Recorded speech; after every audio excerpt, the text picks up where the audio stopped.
జగన్ అంటేనే scam, scam అంటేనే జగన్ అనేది ఇప్పుడు బయటపడుతున్నటువంటి సత్యం. ఆల్రెడీ లిక్కర్ స్కామ్లో జగన్మోహన్ రెడ్డి భాగోతం చూసాం, ఇసుక స్కామ్లో జగన్మోహన్ రెడ్డి భాగోతం చూసాం. ఇప్పుడు జగనన్న కాలనీలో కూడా జగన్మోహన్ రెడ్డి భాగోతం చూస్తున్నాం. వాస్తవానికి అసలు స్కామ్ చేయడం కోసమే జగన్మోహన్ రెడ్డి ఒక ఆప్షన్ తీసుకొచ్చాడంటే మీరు అందరూ ఆశ్చర్యపోతారు. ఎస్, నిజం. జగన్మోహన్ రెడ్డి అందరూ అనుకున్నాడు, అబ్బా జగన్మోహన్ రెడ్డి ఎంత గొప్పవాడు, మా కోసం ప్రత్యేకంగా ఒక ఆప్షన్ 3 అనే ఒక ఆప్షన్ తీసుకొచ్చి జగనన్న కాలనీలో మా కోసం జగన్మోహన్ రెడ్డి చేసినంతగా ఎవరూ చేయట్లేదని పాపం అప్పట్లో డబ్బా కొట్టారు వైసీపీ సోషల్ మీడియాలో. కానీ ఆప్షన్ 3 అనేది పేదల కోసం కాదు, స్కామ్ కోసం. ఆప్షన్ 1 ఏంటంటే ప్రభుత్వం ఇవ్వాల్సినటువంటి డబ్బులు ఇచ్చేస్తుంది, ప్రజలే వాళ్ళు మెటీరియల్ తెచ్చుకుని కట్టుకోవటం. రెండో ఆప్షన్ ఏంటంటే ప్రభుత్వం డబ్బులు బదులు మెటీరియల్ ఇస్తుంది, ప్రజలే దాన్ని కట్టించుకోవాలి. మూడో ఆప్షన్ ఏంటంటే అటు మెటీరియల్ మీరు తెచ్చుకోలేము, ప్రభుత్వం ఇచ్చిన మెటీరియల్తో కూడా మేము కట్టుకోలేము అంటే వాళ్ళకి ఆప్షన్ 3 తీసుకొచ్చారు. సో ఇదే అసలు స్కామ్. ఏంటి ఆప్షన్ 3 అంటే ప్రభుత్వమే కట్టించి ఇవ్వటం. సాధారణంగా ఎవరైనా సరే ప్రభుత్వమే ఇల్లు కట్టించేస్తానంటే పోయేదేముంది, మన చేతికి ఇస్తాడంటకుండా సగం మన చేతికి రూపా పడకుండా మన దగ్గర లేకుండా వాళ్ళే కట్టించేస్తారు కదా అన్న ఫీల్డ్లో చాలామంది ఉంటారు.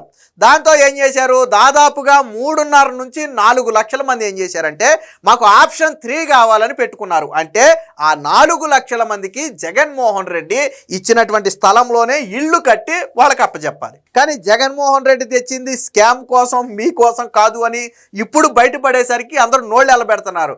అమ్మా జగన్మోహన్ రెడ్డిలో ఇంత మోసం ఉందా, ఇంత మాయ ఉందా, మేమేదో మా కోసం ఆప్షన్ 3 తీసుకొచ్చి ఆయనే కట్టేసి మా చేతిలో ఇల్లు పెడతాడు అనుకుంటే మా నుదుటికి సున్నం పెట్టాడని చెప్పి ఇప్పుడు వాళ్ళు ఆశ్చర్యపోతున్నారు. ఎందుకనంటే జగన్మోహన్ రెడ్డి తీసుకొచ్చినటువంటి ఆప్షన్ 3లో తనకు కావాల్సిన వాళ్ళకి కాంట్రాక్ట్ ఇచ్చాడు. రాక్రీట్ సంస్థనే ఏదో ఒక సంస్థ ఉంది, అది ఎవరిది, తోపుదుర్తి ప్రకాష్ రెడ్డి బంధువులది ఆ కంపెనీ. సో దానికి ఇస్తే అదేం చేసిందో తెలుసా, అసలు ఇళ్ళే నిర్మించకుండా, అక్కడ ఎటువంటి ఇళ్ళు నిర్మించకుండా ప్రభుత్వం నుంచి డబ్బులు వసూలు చేసేసింది. సాధారణంగా ప్రభుత్వం బిల్లులు ఎప్పుడు చెల్లిస్తుందంటే నిర్మాణ దశలో కొంత చెల్లిస్తుంది, స్లాబ్కి వచ్చాక కొంత చెల్లిస్తుంది, మొత్తం కంప్లీట్ అయ్యాక కొంత చెల్లిస్తుంది, అలా దఫదఫాలుగా చెల్లిస్తుంది. బట్ అక్కడ ఎటువంటి ఇళ్ళు లేకుండానే దాదాపుగా 5 ప్రాంతాలలో 41 కోట్ల రూపాయలు ఈ సంస్థ దోచేసినట్టుగా ఇప్పుడు విజిలెన్స్ విభాగం ఆధారాలతో సహా బయటపెట్టింది. ఏ ఏ ప్రాంతాలలో ఎంతెంత స్కామ్ చేశారు, ఎంతెంత మోసం చేశారు అనేది ఇప్పుడు విజిలెన్స్ అధికారులు బయటపెట్టారు. దీంతో జగన్మోహన్ రెడ్డి భాగోతం బయటపడింది. వాస్తవానికి దీంట్లో ఏం చేశారంటే గుత్తగా సిమెంట్ ఏమో సగ భారతీయ సిమెంట్ అధిక ధర కంటే మిగతా మార్కెట్ ధర కంటే కూడా దాదాపుగా 100 కోట్ల రూపాయలు అధికంగా భారతీయ సిమెంట్కి చెల్లించారు అనేది ఒక వాదన. సరే అది కాసేపు పక్కన పెడదాం. అలాగే ఐరన్లో కావచ్చు, ఇంటికి వాడే ఇతర మెటీరియల్లో కావచ్చు బల్కున తీసుకొచ్చి అందులో కమిషన్లు కొట్టేశారు. మొదటి థింగ్. రెండోది ఏం చేశారు, ఈ నిర్మాణ బాధ్యతను వైసీపీ స్థానిక నాయకులకి వాళ్ళ కార్యకర్తలకి ఇచ్చేశారు. అంటే వాళ్ళకు నిర్మాణం చేపట్టడంలో ఎటువంటి అనుభవం ఉండదు, వాళ్ళకి ఏమీ తెలియదు కూడా. కానీ ఏం చేశారు, వాళ్ళకి ఇచ్చేశారు. సరే ఇచ్చారు, వాళ్ళు ఏమన్నా నిర్మించారా అంటే వాళ్ళు ఇళ్ళు నిర్మించకుండానే వాళ్ళకి బిల్లులు చెల్లించేశారు. అంటే స్కాముల్లో కూడా మామూలు స్కామ్ కాదు ఇది. వాళ్ళకి కట్టలేదు సరిగదా అంటే గవర్నమెంట్ నుంచి బిల్లులు చెల్లించేశారు ఆ పేరు మీద. అంటే ఫర్ ఎగ్జాంపుల్ సుధాకర్ అనే వ్యక్తికి 2 లక్షల రూపాయలు ఇల్లు కట్టిస్తే 2 లక్షల రూపాయలు ఇవ్వాలనుకోండి కాంట్రాక్టర్కి. ఇల్లు కట్టలేదు, పునాది తీయలేదు, కానీ 2 లక్షలు ఇచ్చేశారు అక్కడ.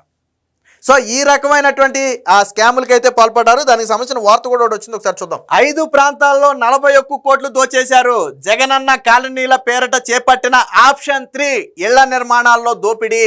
కుంభకోణానికి పాల్పడ్డ రాక్రీట్ సంస్థ. ఇది వైసీపీ మాజీ ఎమ్మెల్యే తోపిదుర్తి ప్రకాష్ రెడ్డి బంధువులది. విజిలెన్స్ విచారణలో వెలుగు చూసిన అక్రమాలు రాష్ట్ర వ్యాప్తంగా దీని మీద ఇప్పటికీ 9 కేసులు అయితే నమోదు చేశారంటే తోపుదుర్తి ప్రకాష్ రెడ్డి వెనకుండి తన బంధువుల కంపెనీని రాక్రీట్ని ముందు పెట్టి ఈ 41 కోట్ల రూపాయల దోపిడీకి వాళ్ళు పాల్పడ్డారు. వైకాపా హయాంలో జగనన్న కాలనీల పేరిట చేపట్టిన ఆప్షన్ 3 ఇళ్ల నిర్మాణంలో కేవలం 5 ప్రాంతాల్లోని లేఅవుట్లలోనే 41 కోట్లు దోచుకున్నట్లుగా నిగ్గు తేలింది. మిగతా ప్రాంతాల లేఅవుట్లలో జరిగినటువంటి దోపిడీ దర్యాప్తులోకి వెలుగులోకి రావాల్సిందంటే ఇప్పటి వరకు కేవలం 5 ప్రాంతాల్లోనే ఆధారాలతో సహా పట్టుకున్నారు. మిగతా చోట్ల ఇంకా జరుగుతుంది. అదేమి అయిపోవాలా, అసలు బండారం బయటపడాలంటే కొద్దిగా టైం పడుద్ది, ఎంత జరిగింది ఏంటి అనేది. సో సో ఈ రాక్రీట్ సంస్థ అనేది ఎవరిదయ్యా అంటే తోపుదుర్తి ప్రకాష్ రెడ్డిది. ఏపీ గృహ నిర్మాణ సంస్థతో కుదుర్చుకున్న ఒప్పందం మేరకు ఏ ఒక్క లేఅవుట్లో కూడా ఇళ్ల నిర్మాణం పూర్తి చేయకుండా భారీ కుంభకోణానికి పాల్పడిందని వెల్లడైంది. విజిలెన్స్ అండ్ ఎన్ఫోర్స్మెంట్ విభాగం విచారణలో వెలుగు చూసిన అక్రమాల ఆధారంగా రాష్ట్ర వ్యాప్తంగా వివిధ జిల్లాల్లో రాక్రీట్ సంస్థ దాని డైరెక్టర్లు ప్రతినిధులపై మొత్తం 9 కేసులు అయితే నమోదు చేశారు. సో ఎక్కడ ఎలా దోచేశారనేది దానికి సంబంధించి ఇక్కడ ఒక ఇచ్చారు చూడండి. ఈ లేఅవుట్లో జరిగిన అక్రమాలకు సంబంధించే 9 కేసులు నమోదయ్యాయి. ఎక్కడెక్కడంటే ఒకటి Jagananna colony Vikas college road నున్న విజయవాడ ఎన్టీఆర్ జిల్లాలో 1180 ఇళ్లు నిర్మించివ్వాలనేది ఒప్పందం. ఇందులో 2 కోట్లు దోచేశారు. అలాగే గాజువాక నియోజకవర్గంలో 3401 ఇల్లు నిర్మించివ్వాలి. సో ఎంత దోచేశారు అనేది దర్యాప్తు జరుగుతుంది, ఇంకా తేలలేదు. అలాగే హిందూపురం సత్యసాయి జిల్లాలో 2953 ఇళ్లు నిర్మించివ్వాలి. అందులో 2.61 కోట్లు దోచేశారు. అలాగే ఏటూరు అంటే గుంటూరు రూరల్కి సంబంధించి 947 ఇళ్లు నిర్మించవాలి. దాంట్లో 1,71,00,000 దోచేశారు.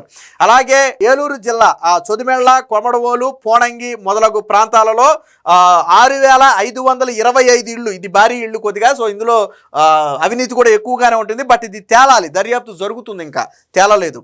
అలాగే అనంతపురం జిల్లాలో ఆత్మకూరు మండలంలో లేఅవుట్లు 7,629 లేఅవుట్లు వేసి ఇవ్వాలి.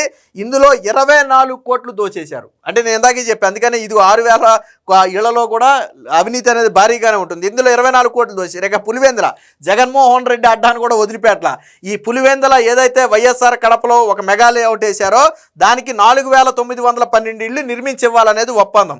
సో ఇది దర్యాప్తు జరుగుతుంది. అలాగే అనకాపల్లి జిల్లాలో పైడివాడ అగ్రహారం గంగవరం మొదలగు ప్రాంతాల్లో 7,979 ఇల్లు నిర్మించివ్వాలి. ఇది కూడా ఎంత దోచేశారనేది దర్యాప్తు జరుగుతూ ఉంది. ఇక పోయేటప్పటికి గుంటూరు జిల్లా మేడుకొండూరు మండలంలో వేసినటువంటి 4,504 ఇళ్లకు గాను 10.65 కోట్లు దోచేశారు. అంటే మొత్తంగా 40,000కి సంబంధించి 41 కోట్ల రూపాయలు అయితే ఇక్కడ దోచేసినట్టుగా తెలుస్తుంది. వాస్తవానికి ఇళ్లన్నీ కూడా ఒప్పందం ప్రకారం 6 నెలల్లో పూర్తి చేసి లబ్ధిదారుల చేతిలో పెట్టాలి. ఇది రాక్రీట్ సంస్థతో గృహ నిర్మాణ సంస్థ చేసుకున్నటువంటి ఒప్పందం. అంటే అక్కడ నిర్మాణం చేపట్టినటువంటి 6 నెలల్లో లబ్ధిదారుడికి ఇల్లు ఇవ్వాలి. కానీ 6 నెలలు కాదు కదా, 26 నెలలైనా కానీ అక్కడ ఇళ్ళు నిర్మించి ఇచ్చే పరిస్థితి లేదు, ఇవ్వలేదు కూడా.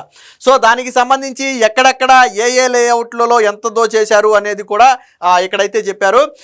ఎగ్జాంపుల్కి ఇక్కడ ఒకటి చూడండి. గాజువాక నియోజకవర్గం నడుపూరు లేఅవుట్స్లలో 3,401 ఇళ్ల నిర్మాణాన్ని 6 నెలల్లో పూర్తి చేసి అప్పగించేలాగా ఒప్పందం కుదుర్చుకుంది. కానీ ఒక్క ఇల్లు అయినా నిర్మించలేకపోయింది. 1179 ఇళ్లను పునాది స్థాయిలోను 1970 ఇళ్లను ప్లింత్ బీమ్ స్థాయిలో అంటే భీమ్ స్థాయిలోను వదిలేసింది. ఇక ఎన్టీఆర్ జిల్లాలోకి వచ్చేటప్పటికి రామరప్పాడు దగ్గర 1180 ఇళ్లను చేపట్టి ఒక్కటి కూడా పూర్తి చేయలేదు. పనులు జరిగినట్లుగా చూపించి బిల్లులు తీసేసుకున్నారు. నేను ఇందాక అదే చెప్పింది, పనులు చేయకపోయినా గవర్నమెంట్ బిల్లులు చెల్లించేసింది. ఎందుకని తోపుదుర్తి ప్రకాష్ రెడ్డికి చెందినటువంటి సంస్థ అది రాక్రీట్ అనేది, కాబట్టి వాళ్ళకి బిల్లులు చెల్లింపులు జరిగిపోతాయి. ఇక జగన్ సొంత నియోజకవర్గం అయినటువంటి పులివెందుల మెగా లేఅవుట్లలో 4,912 ఇళ్లు నిర్మాణానికి కాంట్రాక్టు తీసుకుంటే మధ్యలోనే వదిలేసి ఒప్పందం ప్రకారం ఇళ్లు పూర్తి చేయలేదు, కానీ డబ్బులు మాత్రం దోచేశారు. సేమ్ అనంతపురం కూడా అంతే, ఇళ్ళు తీసుకుని వదిలేశారు. అలాగే సత్యసాయి జిల్లా హిందూపురం దగ్గర కూడా ఇదే ఒప్పందం. నిధులు మెటీరియల్ను గృహ నిర్మాణ సంస్థ అందించినప్పటికీ కూడా పూర్తి చేయకుండా వదిలేశారు. ఇక్కడ దాదాపుగా 74 మంది లబ్ధిదారులు అయితే దీనిలో అయితే ఫిర్యాదు చేయడం జరిగింది. అలాగే ఏలూరు జిల్లా అంటే మొత్తంగా రాష్ట్ర వ్యాప్తంగా ఎక్కడా కూడా వదిలిపెట్టలేదు. ఈ రాక్రీట్ అనే సంస్థ ఏదైతే తోపుదుర్తి ప్రకాష్ రెడ్డి బంధువులకు చెందినటువంటి ఈ రాక్రీట్ సంస్థ ఉందో దీంతో అప్పటి గృహ నిర్మాణ శాఖ ఒప్పందమే ఒక పెద్ద స్కాము. ఆ రోజు బిల్లులు చెల్లింపులలో గృహ నిర్మాణ శాఖ కీలక పాత్ర పోషించింది. పనులు చేయకపోయినా ఇళ్ల నిర్మాణాన్ని మధ్యలోనే వదిలేసిన ఒప్పందం ప్రకారం బిల్లులు చెల్లించారు. ఈ మేరకు కోట్ల రూపాయలు రాష్ట్ర ఖజానాకైతే నష్టం జరిగింది. ఇటు రాష్ట్ర ఖజానాకి నష్టం, అటు లబ్ధిదారులకి ఇప్పటికీ ఇల్లు చేతికి రాలేదు. సో అన్ని రకాలుగా కూడా నష్టం జరిగింది. మొత్తంగా ఈ స్కాముకు సంబంధించి విజిలెన్స్ అండ్ ఎన్ఫోర్స్మెంట్ విభాగం అయితే కీలకమైనటువంటి దర్యాప్తును అయితే చేయడం ప్రారంభించింది. దీనికి సంబంధించి దర్యాప్తు ఇంకా కొంత ముందుకు సాగుతుంది. ఈ దర్యాప్తు పూర్తయిన తర్వాత ఏసీబీ లేదా సిఐడి చేత మరింత లోతు దర్యాప్తు చేయించమని చెప్పి నివేదిక కూడా ఇచ్చే అవకాశం ఉంది. మొత్తంగా ఈ జగనన్న కాలనీలలో ఆప్షన్ 3 అనేది అతిపెద్ద స్కామ్ అని ఇప్పుడు స్పష్టంగా అర్థమవుతుంది.